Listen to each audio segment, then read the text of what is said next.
Así que muchísimas gracias. Ya Muchas saludamos a Diego Santilli, Santilli, vicejefe de gobierno de la ciudad. Gracias por atendernos. A ver, le voy a pedir porque estoy coacheando a todos los que aparecen en el Zoom. Si se puede correr así la luz, Claro, porque tiene una de parte de frente. sombra. Tiene una parte de sombra. A ver, Ahí. no, un poquitito más adelante, un poquitito más adelante. Ahí, un poquitito Ahí más voy. adelante. No, ahí está bien, se ve bien. Bueno, y antes de hacer este mano a mano y agradeciéndole, Diego Santilli, que nos haya atendido, le quiero hacer una última pregunta a Martín Tetaz. Martín, ¿no será que todo esto lo hacen porque la economía se derrumba y tienen que tirar mucha bomba de humo? Y entre las bombas de humo que tiran le quitamos a una ciudad opulenta para darle a los que menos tienen. Está bien, pero es muy probable que sea así, pero hay datos muy concretos, Luis. La provincia de Buenos Aires pierde sistemáticamente participación en los recursos de coparticipación en los últimos 15 años y la pérdida más grande la tuvo durante el kirchnerismo. Cuando asume María Eugenia Vidal, la provincia de Buenos Aires tenía solo 18 puntos de participación en la coparticipación y en los últimos 4 años mejoró la cantidad de recursos que recibía un 23% en términos reales. Lo voy a decir más claro todavía. Kicillof asumió con un 23% más de plata en términos reales, descontada la inflación, que la que le tocó a María Eugenia Vidal en el 2015, fines del 2015 cuando asumió. Pará, y déjame que agregue, porque si no parece que todos tenemos poca memoria. La presidenta era Cristina Fernández de Kirchner, el gobernador era Scioli, sí, y el ministro era Kicillof entre 2013 y 2015. Claro. Y no le subieron, no que no le subieron un punto de coparticipación. Yo he visto, porque tengo, no solamente le bajaron. ¿Le retenían fondos? Le retenían fondos y los ponían al borde de una huelga con los docentes por un manejo político, a mi entender, suicida, ya no conveniente, suicida. Lo quiero, digo porque tenemos poca memoria todos, ¿no? Perdón, ni siquiera al borde. Estuvo la provincia de Buenos Aires en la gestión de Scioli, perdió creo punta a punta 150 días de clases, es la cuenta. Perdieron todos los estudiantes porque sistemáticamente tenía paros todos los inicios de año, porque la nación le escatimaba los fondos. Y te vuelvo a decir, Luis, en los últimos 4 años crecieron los fondos de la nación a la provincia por coparticipación un 23% en términos reales. Cuando asume Kicillof tiene un 23% más de plata que la que tenía Vidal cuando le tocó asumir. Así todo no le alcanza. Muy bien. Martín, muy agradecido por compartir con nosotros, ¿eh? Nos vemos. Muy bien. Y luego está la parte judicial de esto, que nos vamos a meter dentro de un ratito con Silvina Martínez, y yo te voy a decir el nombre del miembro de la Corte Suprema, que el 16 de octubre, con Alberto y con Guado de Pedro, estaban hablando precisamente de esto, ¿eh? ¿Cómo lo sé? Después te voy a contar cómo lo sé. Santilli, ¿fue una puñalada en la espalda? Algunos hablaron de traición, puñalada en la espalda, no solamente por el contenido, sino por las características, la forma en la que lo hicieron. Está claro que lesiona la confianza, Luis, lesiona un trabajo que veníamos haciendo. Nosotros con Horacio entendemos, desde el día 1 que empezó el segundo mandato, que debíamos trabajar en conjunto. La Argentina tiene una historia muy grande de desencuentros, de no acuerdos, de diferencias entre nosotros que no nos están haciendo bien a los argentinos. Y que tenemos que poder cicatrizar, que tenemos que poder saldar, que tenemos que poder resolver. Y eso es lo que nosotros veníamos a construir con Horacio. Entendimos que por ahí que el gobierno nacional iba a querer cicatrizar y trabajar de esa manera, y lo veníamos resolviéndolo estos meses. Empezó una pandemia difícil, dolorosa, complicada, y lo veníamos haciendo. Y veníamos trabajando en conjunto, bien, con diferencias, por supuesto. El presidente es parte del oficialismo, el gobernador es parte del oficialismo, nosotros somos la oposición, pero encontramos puntos de común acuerdo, fuimos trabajando, fuimos entendiendo que había que tener una estrategia conjunta, seguimos sintiendo que tenemos que tener una estrategia en términos de pandemia, porque para el que nos está viendo, para la sociedad que nos está viendo, la angustia no terminó, la pandemia no terminó y hay muchas cosas más que resolver. Es nuestro deber seguir trabajando en conjunto. Pero Santilli, María Juliana, pero esto saluda. fue fuerte, esto fue fuerte. ¿Hay alguna posibilidad que volvamos a verlos a los 3 juntos haciendo un anuncio después de lo que pasó? No sé, lo que sí vas a encontrar es a un gobierno que en términos de pandemia debe trabajar en conjunto y debe entender que la pandemia no terminó y de que a todos nos angustia, nos preocupa, nos harta este tiempo y que tenemos que ir encontrando soluciones. Ahora, en términos de lo que ha pasado, ha sido claramente dañó, lesionó la confianza, lesionó el diálogo. De alguna manera, vos lo dijo Horacio, la última charla la había tenido en marzo con el ministro del Interior y de repente, intempestivamente, inconstitucional, se toma una medida unilateral donde altera a los millones de argentinos que vienen a esta ciudad. O sea, la ciudad de Buenos Aires tiene 3 millones de habitantes, pero no hay que dejar de hablar de más de esos otros 3 millones o 4 millones de personas que vienen a trabajar, que vienen a desarrollar sus actividades y que son ciudadanos también de la ciudad de Buenos Aires, si se pasan más de 10, 12 horas en nuestro distrito. Entonces, nosotros vamos a pensar en todos ellos y de la noche a la mañana, en un presupuesto vigente, en el medio de una pandemia, donde todos los países del mundo le dan más recursos a sus distritos, aquí le quitar recursos que son sustanciales, muy importantes. La mitad del presupuesto de seguridad, la mitad, literalmente. ¿Es político? ¿Era necesario? A mí lo que me gustaría, Santilli, lo escuché a Horacio Rodríguez Larreta, que el jueves estuvo duro, se plantó, yo lo vi distinto, pero lo que quiero decir es, ¿cómo convencer al resto de la sociedad que la ciudad de Buenos Aires no es una ciudad opulenta donde crecen agapantos y helechos y el resto de la provincia de Buenos Aires porque somos nosotros los responsables? ¿Cómo explicarle que durante años y años a esa provincia de Buenos Aires la gobernó el peronismo? Perdón, usted es peronista, Santilli, ¿no? Pero esta es la verdad. Sin hacerse nunca responsable sobre el desastre que hicieron. ¿Cómo generar un debate pero profundo sobre esto? ¿Por qué no lo generan? Pero Luis, no nos vayamos a la provincia de Buenos Aires. ¿Por qué no miramos la ciudad de Buenos Aires 14 años atrás? ¿Por qué no miramos la ciudad? ¿Por qué no miramos cómo era la recolección de residuos, cómo eran las bolsas abiertas tiradas en la calle, cómo eran las inundaciones, paisaje horrible, distinto de una ciudad que se inundaba cada vez que llovía? Porque no es que se inundaba cuando había lluvias torrenciales, se inundaba cada vez que llovía.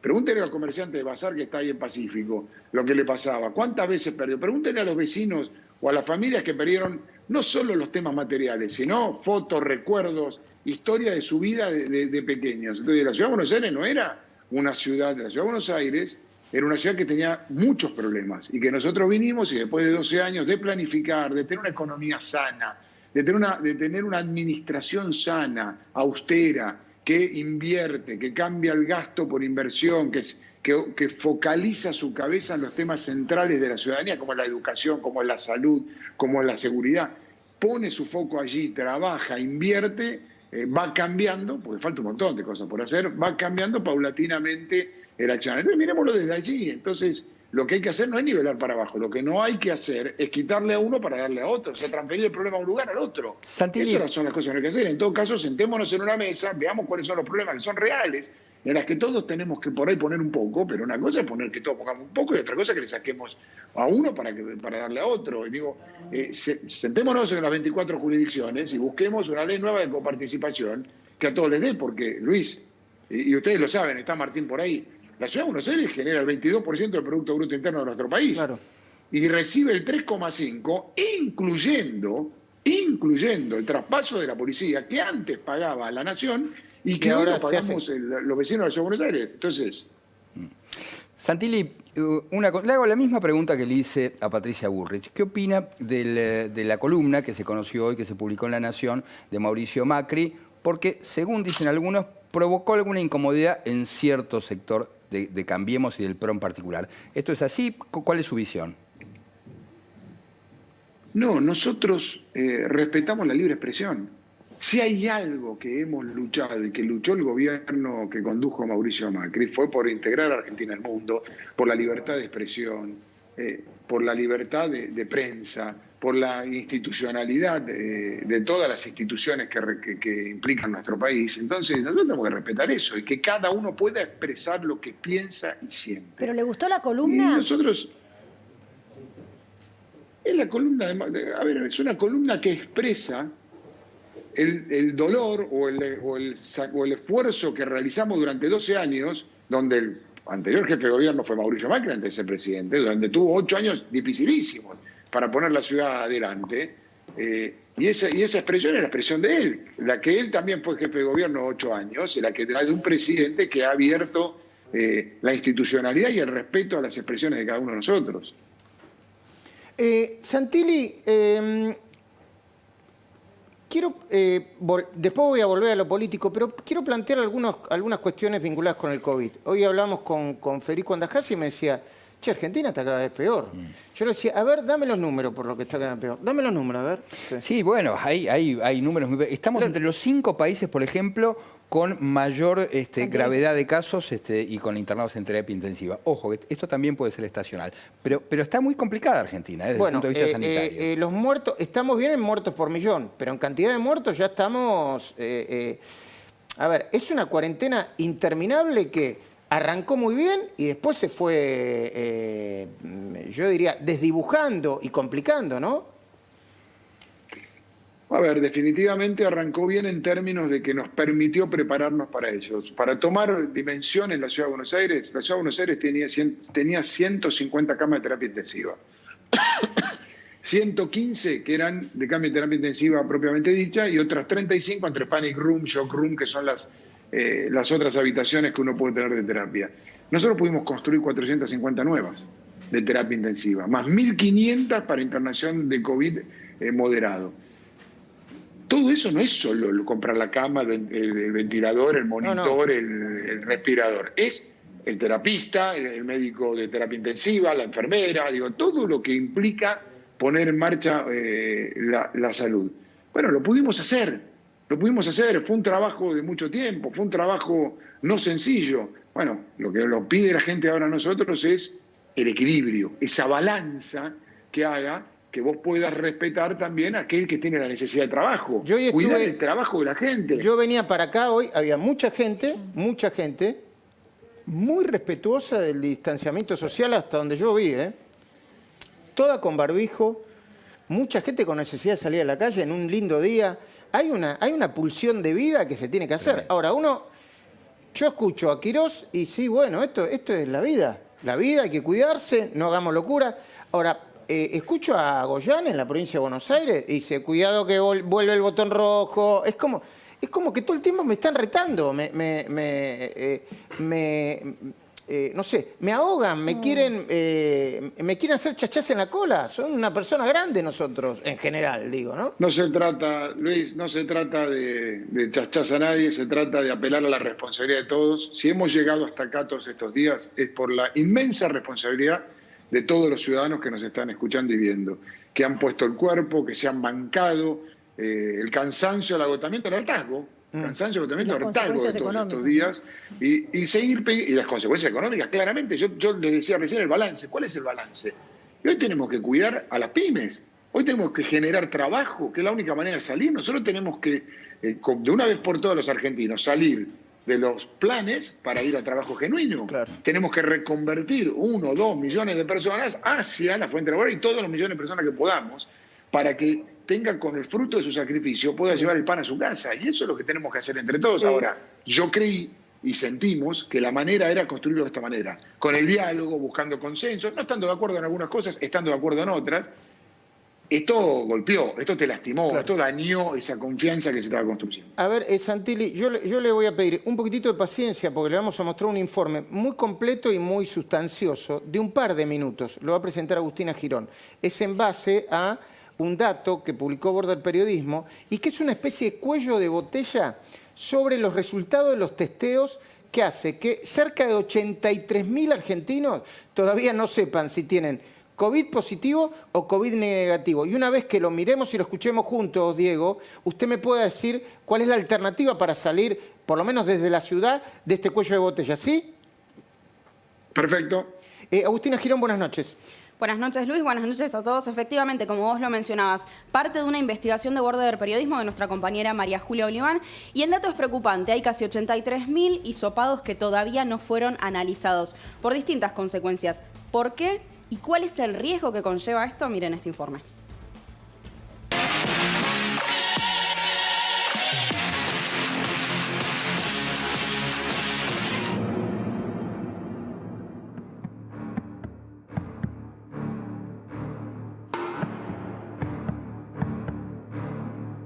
pasaron 6 días en el centro aislado, nunca me llegaba el resultado.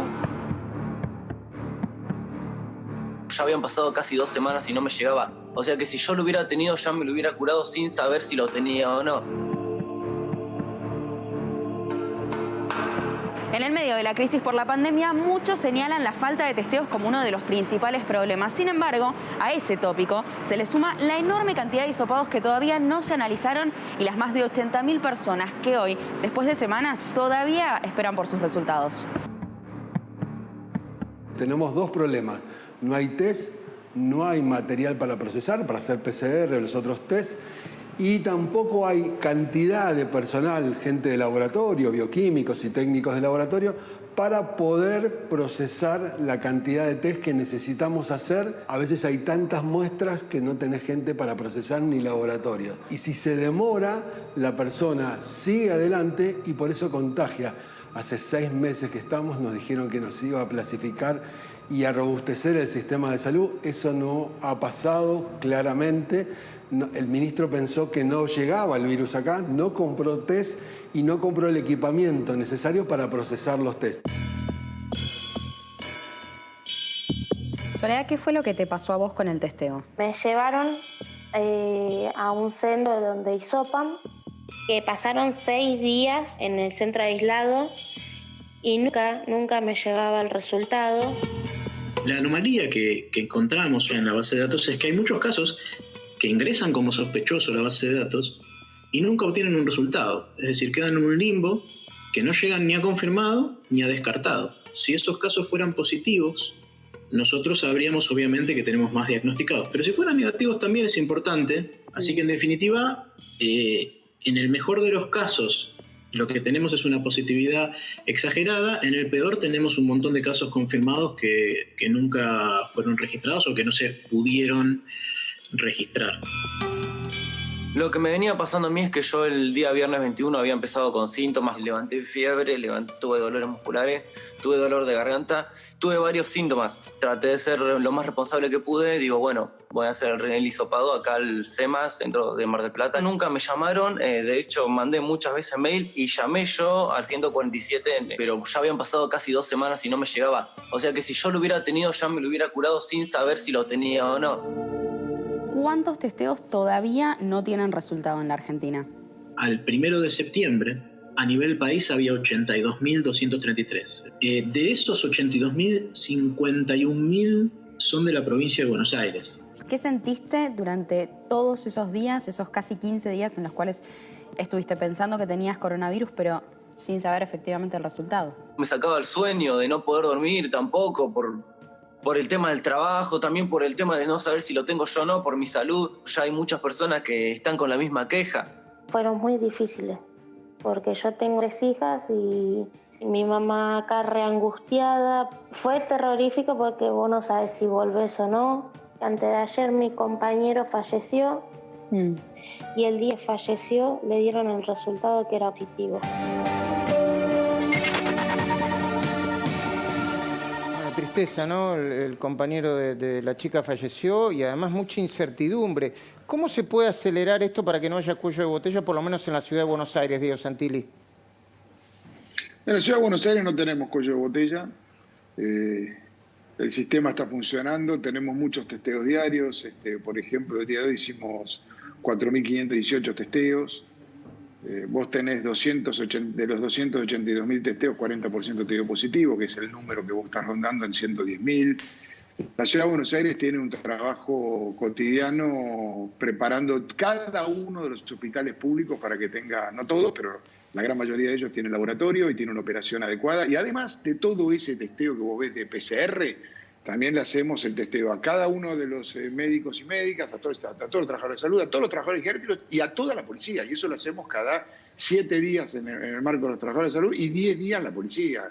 Porque cuidarlos a ellos evita mayores tasas de contagio. Nosotros antes teníamos, cuando empezamos, un caso me sacaba 62 policías fuera de servicio. Claro. Por el aislamiento, el contacto estrecho. Hoy no, hoy ya tenés muchísimo menos. Hoy estamos mucho mejor. La última, Santilli, agradeciéndole el tiempo que nos dedicó. Lo quieren esmerilar a Horacio y a ustedes, Los quieren esmerilar porque el año que viene hay elecciones, porque en 2023 hay elecciones, dicen, a ver si se escapa y nos pasa como a Macri. ¿Ustedes son conscientes de lo que se viene? Porque los van a acusar de cualquier cosa, ¿eh? Se viene una cosa fuerte, ¿eh? ¿Están para aguantarla? ¿Tienen la piel dura para aguantarla, Santilli? Primero déjeme decirle algo y después le respondo lo segundo. Lo primero es, no le están pegando a Larreta o a Santilli, ¿eh?